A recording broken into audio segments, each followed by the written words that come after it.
सेवा में बाबा जी। सविनय निवेदन यह है कि आज हमको थोड़ा सा लोकसभा और राज्यसभा का डिफरेंस बताइए। सब बताएंगे रे बाबू। सबसे पहले देखते हैं कि कौन सा आर्टिकल से राज्यसभा बनता है, मतलब कंपोजिशन कैसे होता है राज्यसभा का और लोकसभा का। तो आर्टिकल 80 से होता है कंपोजिशन राज्यसभा का, और 81 से 81 से होता है कंपोजिशन ऑफ लोकसभा। समझा?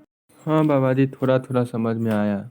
हाँ, तो सबसे पहला डिफरेंस तो यही हो गया कि आर्टिकल 80 क्या है, आर्टिकल 81 का है। दूसरा सवाल तो यहीं से बन गया। अब धीरे धीरे हम लोग डिफरेंस देखते हैं कि लोकसभा और राज्यसभा में अंतर क्या है। ठीक, अब चलो तो हम तुमको स्क्रीन पर लेके चलते हैं। सबसे पहले ये सब समझने से पहले हम लोग अपना संविधान देखते हैं। कॉन्स्टिट्यूशन 3 चीज़ में बटा हुआ है, लेजिस्लेटिव, एग्जीक्यूटिव और जुडिशियल। ये जो है ना, इसको याद करना बहुत जरूरी है। अब लेजिस्लेटिव में आता है प्रेसिडेंट और पार्लियामेंट।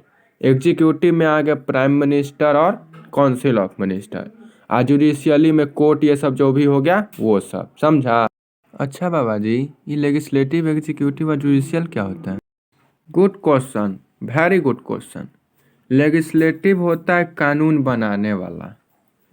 कानून बनेगा, कोई चीज कैसे बनेगा वो सब लेजिस्लेटिव तय करेगा। कानून को एग्जीक्यूट करने वाला एग्जीक्यूटिव होता है। इसी में आईएएस, आईपीएस ये लोग आते हैं। अब इसमें कोई गड़बड़ नहीं हो, सब सही से हो, उसके लिए आता है जुडिशियल। आप चलते हैं, ये हमको लग रहा है समझ गया होगा। अब आगे चलते हैं आज के टॉपिक पर। जो पढ़ना है लोकसभा और राज्यसभा। लोकसभा और राज्यसभा और प्रेसिडेंट, जब ये तीनों मिलता है ना बाबू, तब जाके पार्लियामेंट बनता है।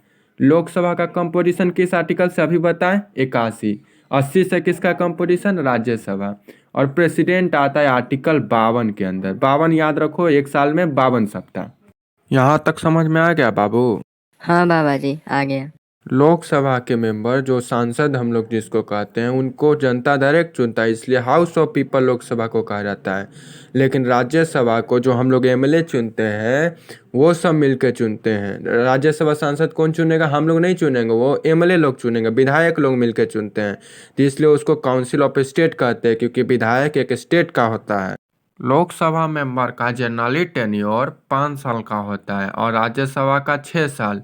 लोकसभा को इसीलिए टेम्पोररी हाउस कहते हैं, क्योंकि अगर सरकार गिर गया तो लोकसभा खत्म, भंग हो जाता है। लेकिन राज्यसभा को परमानेंट कहते हैं और यहाँ हर 2 साल में चुनाव होता है। ठीक है। लोकसभा को हेड स्पीकर कहता है, लेकिन जो राज्यसभा को हेड करता है वो हमारे माननीय वाइस प्रेसिडेंट लोग करते हैं। लोकसभा के मेंबर अगर तुमको बनना है, सांसद बनना है, प्राइम मिनिस्टर बनना है, तो तुमको कम से कम 25 साल का होना पड़ेगा। और राज्यसभा का मेंबर बनना है तो कम से कम 30 साल का होना पड़ेगा।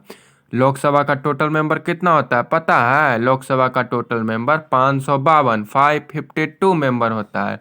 और राज्यसभा में टोटल मेंबर 250 मेंबर होते हैं।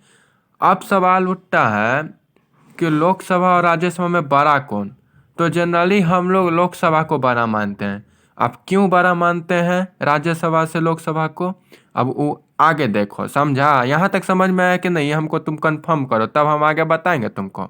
अच्छा बाबा जी, इतना तो समझ में आ गया। अब आप हमको ये समझाइए कि लोकसभा और राज्यसभा के मेंबर को हम लोग चुनते कैसे हैं, ये सब बताइए तनी सुन। और ये जो मेंबर जो सब होता है, कहाँ से आता है, ये सभी बताइए तनी सुन तो हमको। बहुत बढ़िया बाबू, मेरा तुम तो दिले खुश कर दिया। अब देखो, जो तुम पूछा हम बताते हैं। लोकसभा के मेंबर को हम लोग इलेक्ट यूनिवर्सल एडल्ट फ्रेंचाइज के प्रिंसिपल से कहते हैं। अब सोच रहा होगा ये क्या होता है? ये होता है कि कोई भी व्यक्ति, अगर तुम भी 18 साल से ऊपर हो जाएगा ना, तो तुमको वोट देने का अधिकार हो जाएगा। तुम लोकसभा के मेंबर चुनेगा, क्योंकि तुम भी जनता हो जाएगा। ये पहले 21 साल था, लेकिन इसको 18 साल किया गया 1988 में। एक और सवाल तुम पूछा था कि मेंबर किसे होता है, कितना कितना कहाँ से आता है चुना कर। तो ये जो 552 में 530 होता है ना बउआ, वो स्टेट से होता है। जैसे बिहार से हो गया, यूपी से हो गया, ये सब स्टेट से हो गया। 20 गो यूनियन टेरिटरी है, जैसे दिल्ली हो गया, जम्मू कश्मीर अभी यूनियन टेरिटरी है, लद्दाख यूनियन टेरिटरी है। और 2 गो को राष्ट्रपिता नहीं, राष्ट्रपति चुनते हैं। करेंट स्ट्रेंथ क्या है? तो अभी 545 है। जिसमें अब राज्यसभा का मेंबर जैसे बनता है ना, उसके लिए एक अलग वीडियो बनाना पड़ेगा। बहुत बड़ा चीज़ है वो, समझा ना? उसका मैक्सिमम स्ट्रेंथ 250 है, जिसमें 238 मतलब एमएलए लोग चुनते हैं और 12 ठो प्रेसिडेंट चुनते हैं। ठीक। अब जो सबसे मेन चीज है ना बाबू, वो है मनी बिल और फाइनेंशियल बिल। ये दोनों बिल सिर्फ लोकसभा में ही इंट्रोड्यूस होता है, इसको हम लोग राज्यसभा में इंट्रोड्यूस नहीं कर पाते हैं। इसीलिए लोकसभा का जो पावर होता है हम लोग राज्यसभा से ज़्यादा मानते हैं। हालांकि लोकसभा को निचला सदन कहते हैं और राज्यसभा को उचला सदन या ऊंचा सदन। ये रहा डिफरेंस बिटवीन लोकसभा और राज्यसभा। हमको उम्मीद है तुम लोग को समझ में आ गया होगा। तो अब हम चलते हैं, विदा लेते हैं, और जो भी तुमको बोलना है जनता लोगों से बोल दो। हाँ, तो मेरे प्रिय दोस्तों सभी निवेदन आप सभी लोगों से है कि ज़्यादा से ज़्यादा चैनल को शेयर करें, सब्सक्राइब करवाएं और धन्यवाद। जय श्री।